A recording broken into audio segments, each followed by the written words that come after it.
He looked like the perfect husband. Quiet, calm, ordinary. The kind of man no one would ever suspect.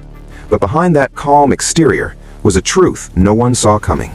In August 2018, in Frederick, Colorado, a woman named Shanann Watts suddenly disappeared, along with her 2 young daughters. Her husband, Chris Watts, appeared on camera, pleading for their safe return. He spoke softly, calmly, asking for anyone with information to come forward. But something about his behavior felt off. There was no panic, no urgency, just a strange, unsettling calm. Investigators took notice, and it didn't take long for cracks to begin showing. Chris claimed he had no idea where his family was. He said he last saw them early that morning, but surveillance footage told a different story. A neighbor's security camera captured Chris loading something into his truck, multiple trips, back and forth, in the early hours of the morning. When he was confronted with the footage, his story began to change. First, he said they had an argument. Then, he suggested Shanann had left with the children.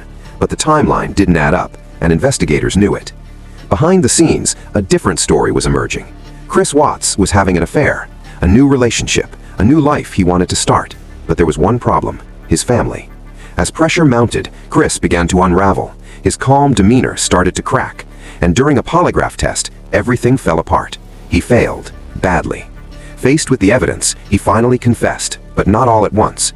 At first, he claimed Shanann had harmed their children, and in a moment of rage, he killed her. But the truth was far worse. In a later confession, Chris admitted he had planned it. He killed Shanann, and then he killed his children, one by one. Afterward, he drove their bodies to a remote oil site where he worked. There, he disposed of them, trying to erase everything. But the truth couldn't be buried. The case shocked the world. How could someone so ordinary commit something so horrific? In court, Chris Watts pleaded guilty, avoiding the death penalty. He was sentenced to life in prison without parole. Today, he remains behind bars, a man whose quiet image hid something far darker. And even now, people still ask the same question: was there ever a warning, or did the truth only reveal itself when it was already too late?